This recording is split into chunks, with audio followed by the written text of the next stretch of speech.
Okay, so if you were anywhere near a TV in the early 2000s, there was one name you just couldn't escape: Hilary Duff. Right? She was the ultimate teen idol, the star of this massive Disney franchise. But what happens after that? I mean, really, what happens when the entire world knows you as just one character, but you're ready to be someone else entirely? That's the real challenge at the heart of Hilary Duff's story, and we're going to break down exactly how she pulled it off. And this quote, right here from Hilary herself, it basically sums up the whole thing. She knew, even back then, that her appeal was way broader than people were giving her credit for. And you know what? That feeling of being underestimated, well, it pretty much defined her entire career. This is the story of how she fought to prove everyone wrong. So we're going to look at her journey in 4 key parts. First, you've got the TV phenomenon that kicked it all off. Then we get the multi-platinum pop star era. After that, the really clever strategic move that led to a huge primetime comeback. And finally, her recent return to music. It's a pretty fascinating roadmap of how to reinvent yourself. All right, let's start at the very beginning, because before she was this global icon, Hilary Duff was just a kid from Houston. And believe it or not, her massive break, it almost didn't happen. And you won't believe how close she came to never even being Lizzie McGuire. In 2000, she got dropped from a TV show called Daddy-O, and she was so discouraged, she was ready to quit acting for good. And then, literally 1 week later, she gets the call. She's been cast as Lizzie. Talk about a wild twist of fate, right? That 1 week changed everything. And Lizzie McGuire wasn't just some hit show. It was a cultural juggernaut. And if you need proof, just look at this number: $55 million at the box office for the movie. That says it all. She wasn't just a TV star anymore. She was a legit movie star, right at the absolute peak of the franchise's power. But, just as fast as it blew up, it was over. After 65 episodes, the show was done. And it wasn't because of ratings. It all came down to contract disputes over money. This was really the first big sign that Hilary's career wasn't going to be some simple, smooth ride. She was already learning how to stand her ground. So Lizzie was done. What now? Well, instead of just fading away like a lot of child stars do, she did the exact opposite. She took all that momentum from Disney and used it to build an absolute empire. For starters, she launched this massive music career. Her first big pop album, Metamorphosis, didn't just do well. It debuted #1 on the Billboard charts. I mean, come on.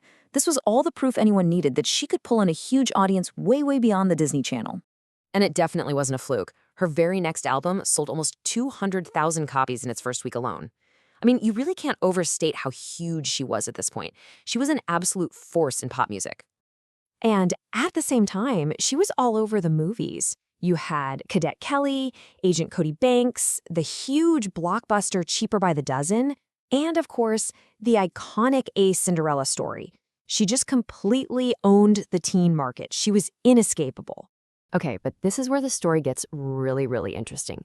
Because right at the height of all that teen queen fame, she made a very deliberate decision to just walk away from it. She knew that if she wanted a long-term career, she had to break the exact mold she had just perfected. And here's the moment that proves it. She was offered the lead role in the 90210 reboot. I mean, that was a guaranteed hit that would have kept her right in that high school drama world. And she said no. That was such a clear signal to everyone in the industry that she was done playing teenagers. And this slide just lays it out perfectly. On the left, you've got the movies that made her famous. On the right, the indie films she started choosing instead. We're talking titles like War, Inc. with John Cusack. These were not box office smashes, and they weren't supposed to be.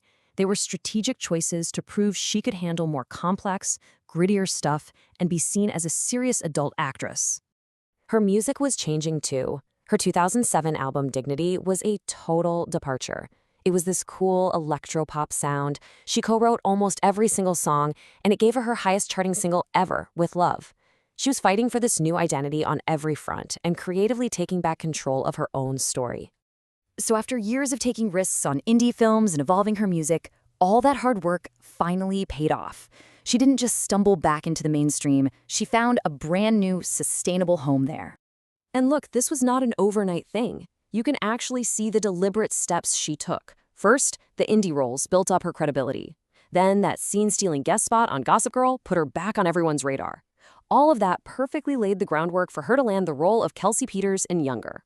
And Younger was the final piece of the puzzle. It was a huge hit, running for 7 whole seasons.